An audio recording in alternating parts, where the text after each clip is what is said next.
So again, problem 10.1b, the breakdown. We did 10.2 as well, right? Now you'll see the answer key look a lot different because this is the version that the book does. Of course, I'm guessing you did it the way I did it, but you can still get at the same answers, okay? So we've got, instead of, I think, bus 1, bus 2, bus 3, we have machine 1, machine 2, and machine 3. I love the breakdown, though, because it shows how you get the computation so much easier. And you see straight line, you see double declining, and you see the units of activity all in one problem. I like that. So it looks like the $100,000 machine is depreciating at a 10% rate. So $10,000 will drop in value. That would be the, I'm not going to fight with the smartboard yet, but that would be the depreciation expense for the year. You'll notice the accumulated depreciation grows by 10 grand then, so that's the pile growing every year. Likely you would have done 10,000 plus 10,000 plus 10,000 plus 10,000 because that's the way I taught it to you. It still shows you the value each year. Machine 2, it must have been a 12.5% straight line rate that was, of course, doubled to be 25%. That's a pretty low double declining rate. Typically, it's the 40, the 50, but that's okay. So you'll notice in 2012 it depreciated a lot, and then it starts to plateau off. And then notice how the accumulated depreciation pile grows. Notice we're talking depreciation for all of this because they're plant assets. Had we been talking about a coal mine or a timber forest, it would, of course, be different. Sydney.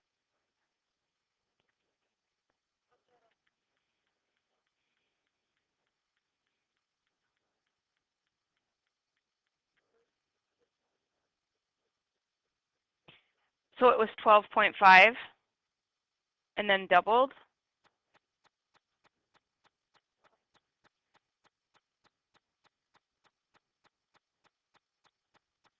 $25,313.5. Yeah, apparently the answer key wants it rounded, but they didn't tell you that, so I'd be okay with the 0.5. I mean, yeah.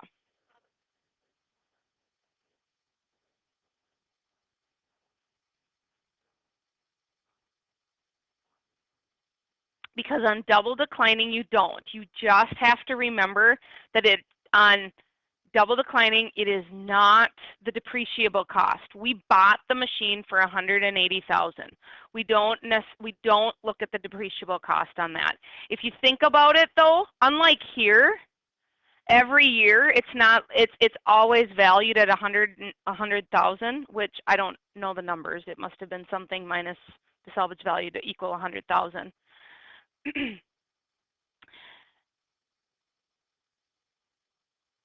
Every year it depreciates by 10 grand, but we don't start the next year minusing.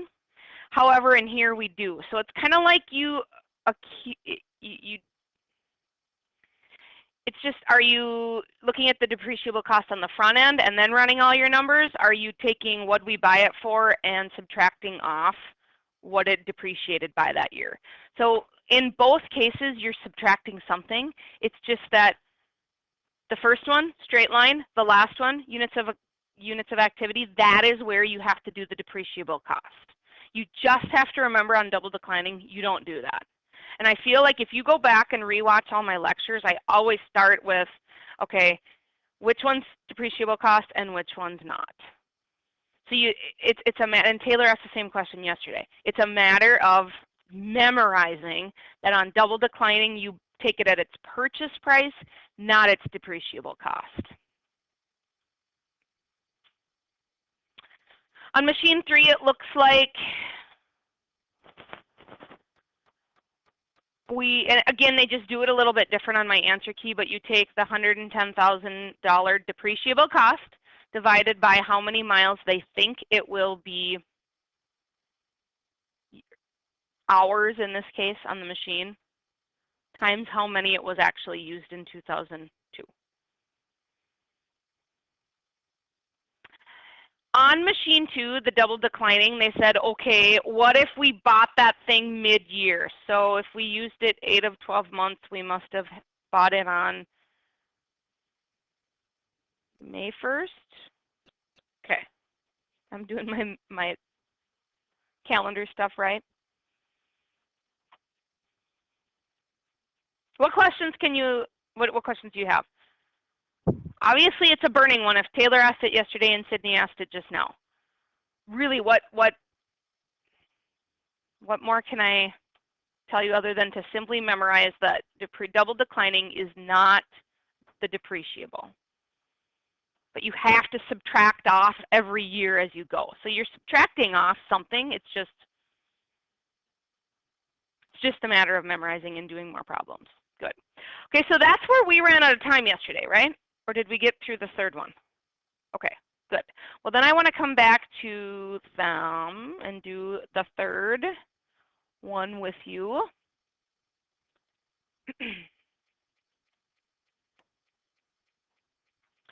6, 8, and 9, but I wanted to ditch 8 because I didn't like the format of it. I'll direct you to the student notes where I want you to study a little bit more. So let's do 6 together.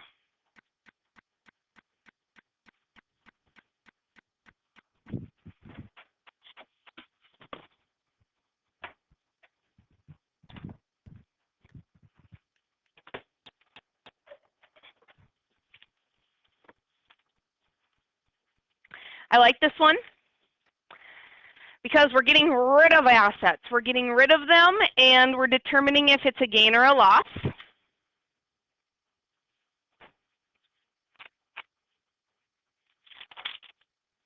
I'm on page 508 in the textbook. CETA or CETA company has equipment that cost 80 grand and has been depreciated 50 grand. So the accumulated depreciation pile is sitting there at a $50,000 stack. Record the disposal under the following assumptions: if we scrapped it, and if we sold it for 21, and if we sold it for 31. Okay. I think, let me get back on my, I think it's important to run the numbers first. So we can see how things shake out. Do you have a little bit of room on your, some room? Good. The bottom section's actually to maybe run the numbers. So let's look at this three ways. On the first one, our cost was $80,000 on this thing, minus the accumulated depreciation pile, which at whatever time of the sale was heaped at 50. So we're looking at 30 grand. The official term for that is called book value. So at the time of the sale, this thing could have a book value of 30 grand. What do we do with it in scenario A? We got rid of it. So is this a gain or a loss? It's most definitely a loss because we were sitting with, in this case, equipment still valued at $30,000 and we simply got rid of it. So how does that look from a journal perspective?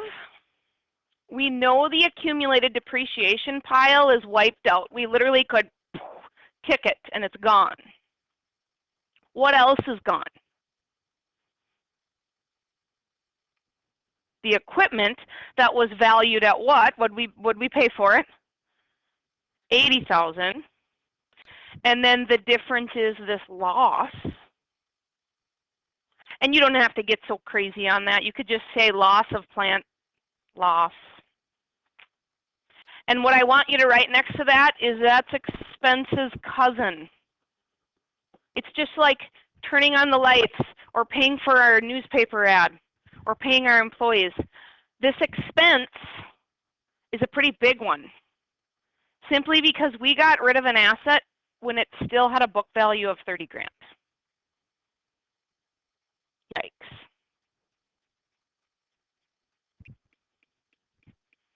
do the same scenario with B. We still are running all these numbers.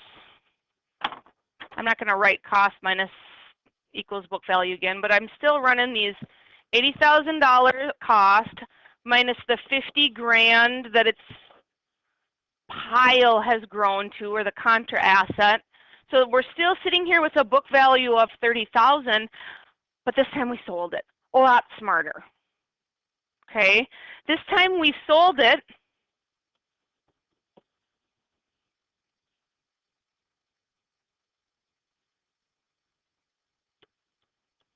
for 21. So we're sitting here with this equipment that's valued at 30. We sold it for 21,000 for whatever reason, with a $9,000 loss. Okay, if you look at a 30,000 versus a $9,000 loss, it's still a loss. It's still like an expense, but it hurts, and there's way less, hurts less, and there's way less of a sting. So to journalize that, it's still oh, excuse me. That's right. We got cash. Cash went up. That's a plus. Accumulated depreciation pile, still gone. I wish it went straight to equipment, but it didn't.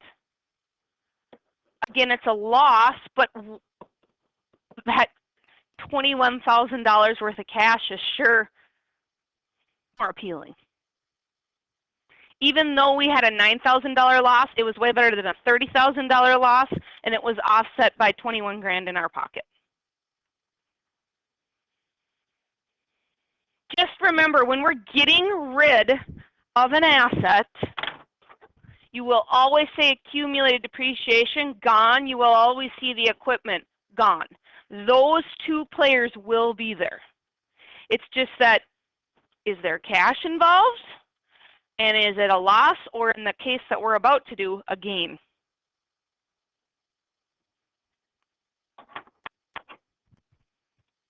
So in scenario C, still the $80,000 thing minus its accumulated depreciation pile valued at 30 grand, which is called book value. In the last one though, we sold it for 31,000. 30 minus 31 is actually a $1,000 gain. Remember, losses are always a debit, gains are always a credit, because credit kind of tells me it's money in. It's like revenue. It is revenue. Oops. So we still see cash coming in, this time 31,000. We still see the players that are wiped out, but this time we have a gain, which is like revenue's cousin.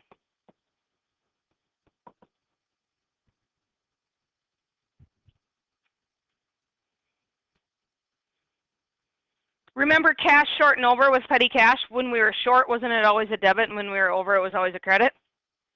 Okay, same cousin example. When we have a loss, it's a debit. When we have a gain, it's a credit. I like these problems. I like that we saw, we, for whatever reason, ditched the thing and didn't get any cash. In B and C, we got cash no matter what. It's just, was it considered a loss or a gain based on the book value? So I really like that problem. Why don't you quickly do the B set right now while this is fresh? Then I'll show you your answers.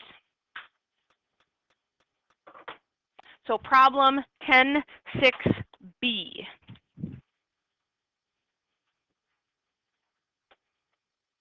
Good. Well, not that I don't think problem 8 would be beneficial.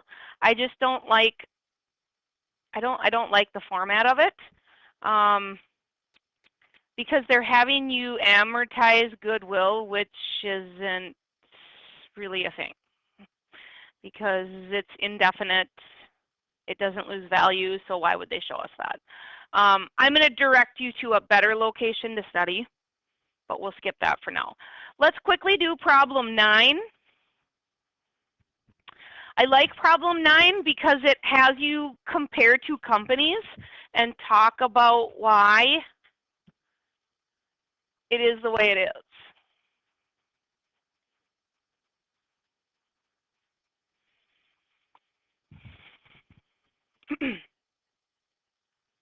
Looks like I'm on page 509 in the book. LaPorta and Lott corporations, two corporations of roughly the same size, are both involved in the manufacture of inline skates. All right. Each company depreciates its plant assets using the straight line approach, which, by the way, is the most common. An investigation of their financial statements reveals the following. And it's asking you in part A to compute the asset turnover for each company. Now, I was fooled by this the first time.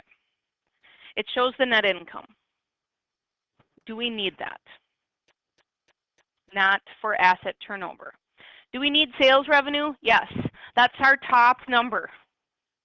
Remember, it's sales revenue, well, net sales basically, divided by the average AR. Okay, so let's plug in for LaPorta and Lott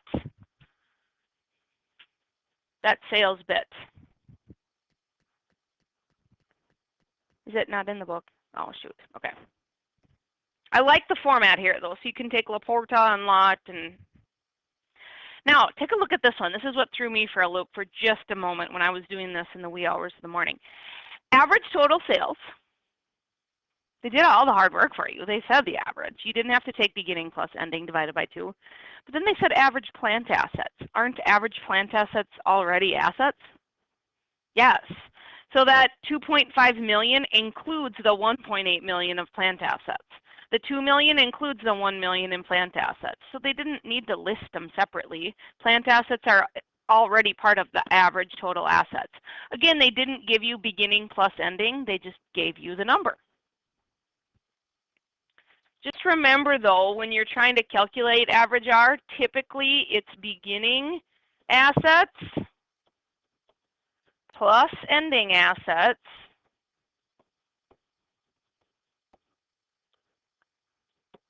divided by 2. They just gave us the number. But they tried to trick us because then they said, here's what our plant assets are. Well, that's part of total assets. So LaPorta, for every $1 an asset, they're turning over 52 cents of revenue.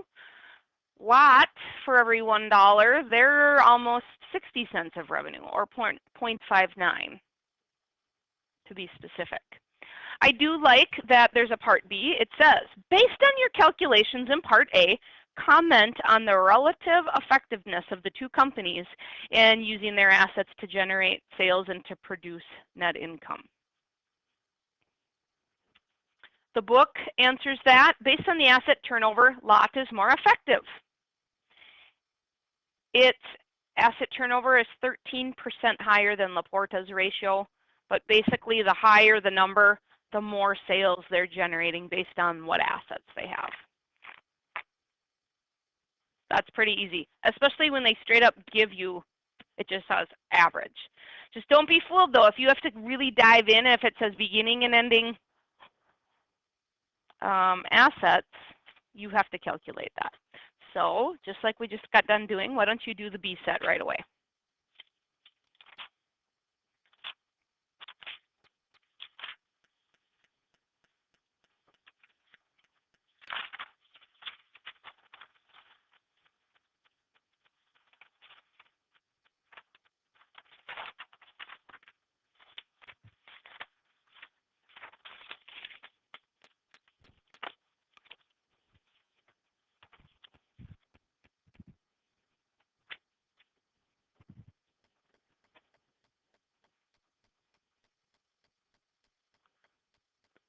The B set has much larger asset turnovers. They must be doing something right from a sales perspective, because for every $1 in assets, they're actually turning over $1.05 in sales, which is pretty remarkable. I do want you to turn to that study guide packet that was provided earlier today. Again, it's just a breakdown of the chapter. I'm not requiring any of this of you. Just I thought it was a kind of a odd but good resource that I stumbled upon. Odd in the fact that I hadn't put one of these together for classes until now. But it's slightly fill in the blank, but also a real nice outline of the chapter. If you look toward the back, which I think starts talking about, and I don't think they're page numbered, but if you go to the natural resources, gets into intangible assets, breaks down all of the copyrights, patents, trademarks, franchises, goodwill. I think it's a really nice way to especially get the vocabulary down. There's not much with journal entries there, but just remember from a whole, and maybe you want to write on the back page, whatever, the plant assets depreciate, natural resources, coal mines, timber forests, whatever, deplete. Okay, intangible assets amortize. Oh, I always put two M's.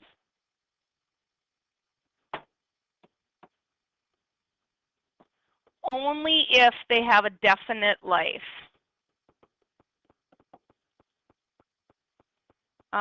You see nothing happen if they have an indefinite life. Okay. With these, you see accumulated either depreciation or depletion occur. On these, you see the amortization expense be the debit, but then the actual asset is the credit. So instead of saying, I've got this $10,000 equipment that remains that value until I turn around and sell it, offset by the contra asset, accumulated depreciation or depletion, whichever one.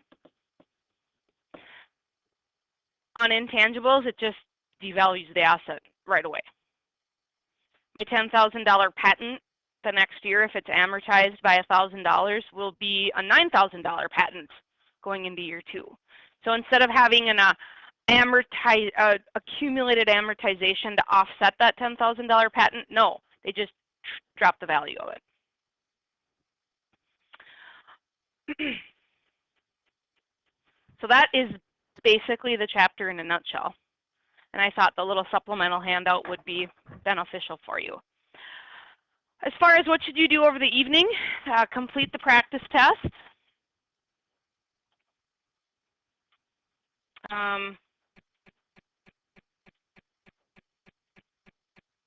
It's pretty pain-free and easy. You see a lot of, like number 21, for example, which would be land improvement, building, equipment, or none. Then I like how 22 lists all the different kinds of assets and will it amortize, depreciate, deplete, or none. There's a quick asset turnover there. And then number 23 is units of activity. It's worded a little bit weird. I actually want to show you what the answer key looks like for, was it 23? My answer key is really strange, but here we go. So for number 23, they want you to first figure out how many cents per mile, then actually show the depreciation expense for each mile or for each car, and then in a compound entry, say accumulate or depreciation expense, and then accumulated car 1, car 2, car 3. So that's, the question's worded weird. The answer is pretty simple. And then they just want years 1 and 2 depreciation via straight line and double declining for that last one. So I think you'll find the practice test to be refreshing. We only have about a 20-minute class tomorrow because it is our early out day. Second and third hour are Oveus Digital Citizenship, but I am glad that I can see you for 20 minutes. go through the practice test. If time, we'll do a Kahoot. Okay?